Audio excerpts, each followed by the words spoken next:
शेतकऱ्यांच्या विविध मागण्यांसाठी अंबड तहसील कार्यालयावर धडकला बोंब मारो मोर्चा।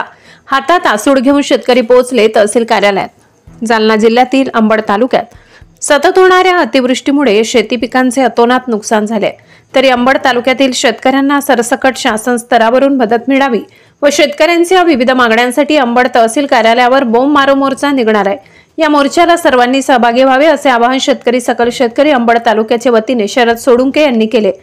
अंबड तालुका ओला दुष्काळ जाहीर करा, शेतकऱ्यांची सरसकट कर्जमाफी करा, कुठलाही निकष न लावता शेतकऱ्यांच्या मुलांची सरसकट शैक्षणिक फी माफ करा, सन 2018 मंजूर असलेला खरीप पीक विमा रक्कम शेतकऱ्यांना वाटप करा यासह इतर मागण्यांसाठी अंबड तालुक्यातील शेतकरी 23 सप्टेंबर मंगळवार रोजी बोंब मारो मोर्चा काढलाय।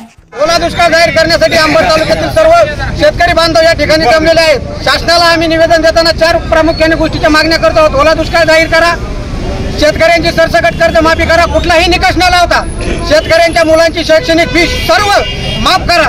2018 चा 1352 कोटी रुपयाचा आमचा पीक विमा मंजूर असलेला तो आम्हाला हवा आहे। या मागण्यासाठी आम्ही आज तहसील कार्यालयावर बोंब मारो मोर्चा आयोजित केलेला आहे। जर बोंब मारी मोर्चामध्ये आमच्या मागण्या मान्य झाल्या नाही तर काही दिवसांमध्ये आम्ही शेतकऱ्याच्या वतीने पुढील दिशा ठरवून सर्व पदाधिकारी अधिकाऱ्यांना खुर्चीवर बसू देणार नाहीत। आज आमचा संसार हा उघड्यावर पडलेला आहे। आमच्या डोळ्यात पाणी आहे, कुणाच्या घरात पाणी आहे, एका खाटावर 6 जण झोपण्याची वेळ शेतकऱ्यावर आलेली आहे। तुम्ही आमचा जागर पाहण्यासाठी कुणी तयार नाही। आज पुढारी येतात, फोटो सेशन करतात, निघून जातात। त्यांना तुमच्या संसाराचं काही नाही पडलं, त्यांनी शेतकरी साजेत वाटून टाकलाय। कुणीही या शेतकऱ्यांना सहभाग देण्यासाठी आज गावोगावी दौरे आयोजित केले त्यांच्या कार्यकर्त्यांच्या वतीनं की कुणीही मोर्चात जाऊ नका।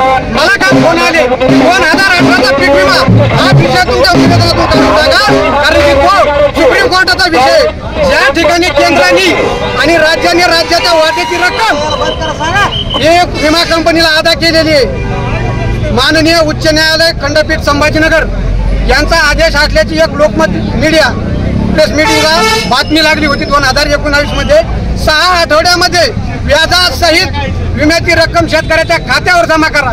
कुठे गेला तो विमा? कुणी खाल्ला तो विमा? अरे आमचं रक्ताचं पाणी करून आम्ही तो 5 रुपयाचा बिस्किटचा पुढा शेतकऱ्याला देत नाही आणि आज तुम्ही आमच्या कष्टाचे 1352 कोटी रुपये खाल्ले। अरे लाजा वाटू द्या, आराम करून लो। आमच्या जीवावर निवडून येता, आमच्या जीवावर राज्य करता, मुंबई महानगरीत गेले की विसरून जातात। याच्या अतिरिक्त तुमचं काहीच नाही हे सांगण्यासाठी आज आम्ही या शासनाला बोंब मारो मोर्चा काढलेला आहे। यामध्ये सर्व